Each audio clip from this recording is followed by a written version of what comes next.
आमलकी एकादशी व्रत तिथि परन मुहूर्त पूजा विधि मंत्र और कथा का संपूर्ण विवरण। नगर में चैत्र नाम का चंद्रवंशी राजा राज्य करता था। वह अत्यंत विद्वान तथा धर्मी था। उस नगर में कोई भी व्यक्ति दरिद्र और कंजूस नहीं था। सभी नगरवासियों विष्णु भक्त थे और अबाल वृद्ध स्त्री पुरुष एकादशी का व्रत किया करते थे। एक समय फाल्गुन मास के शुक्ल पक्ष की आमलकी एकादशी आई। उस दिन राजा प्रजा तथा बाल वृद्ध सबने हर्षपूर्वक व्रत किया। राजा अपनी प्रजा के साथ मंदिर में जाकर पूर्ण कुंभ स्थापित करके धूप दीप नैवेद्य पंचरत्न आदि से अवलेह का पूजा करने लगे और स्तुति करने लगे। तभी वहां एक भूखा शिकारी आ गया और उसने भी बैठकर मन से कथा सुनी, जिसके कुछ दिन बाद उसकी मृत्यु हो गई। मृत्यु के बाद उसने एक राजा के यहाँ जन्म लिया और अन्न धन बल सहसा से परिपूर्ण रहा। एक बार जब वो थक कर जंगल में ही विश्राम करने लगा तो जिन लोगों के उसने मारा था उनसे संबंधित उसे मारने आई। तभी वहां देवी प्रकट हुई और देवी ने उन लोगों का सर्वनाश कर दिया। जब उस राजा की आंख खुली तो उसने पूछा, मेरी मदद करने की? तब आकाशवाणी हुई। किसने की? तब आकाशवाणी हुई कि यह तुम्हारे आमलकी एकादशी करने का फल है। तुम्हारी रक्षा स्वयं भगवान विष्णु की है। तभी से इस व्रत को किया जाने लगा। इस व्रत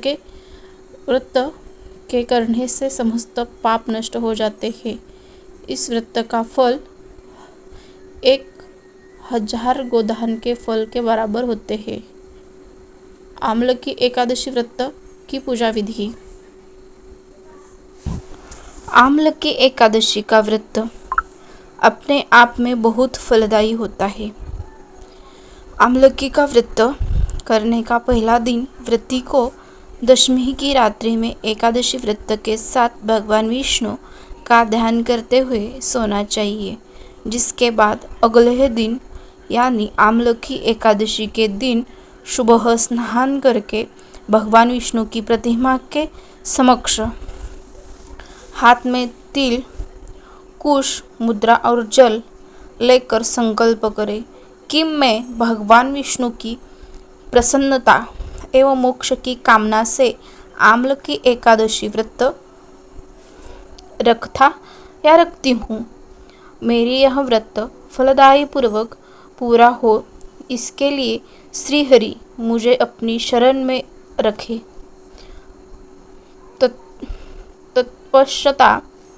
तपस्या भगवान विष्णु का ध्यान कर मंत्र का उच्चारण करना चाहिए। भगवान की पूजा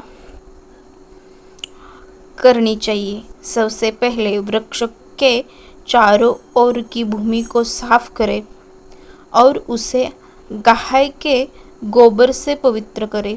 पेड़ की जड़ में एक बेंदी बनाकर उस पर कलश स्थापित करें। इस कलश में देवताओं तीर्थों एवं सागर को आमंत्रित करें। कलश में सुगंधि और पंचरत्न रखें। इसके ऊपर पंचपल्लव रखें। फिर दीप जलाकर रखें। कलश पर श्रीखंड चंदन का लेप करना और रस्त पहचानना चाहिए। अंत में कलश के ऊपर श्री विष्णु के छठे अवतार परशुराम की मूर्ति स्थापित करें और विधिवत रूप से परशुराम जी पूजा करें। रात्रि में भगवान कथा व भजन कीर्तन करते हुए प्रभु का स्मरण करें। द्वादशी के दिन सुबह ब्राह्मण को भोजन करावा व कर दक्षिणा दे। साथ ही परशुराम की मूर्ति सहित कलश ब्राह्मण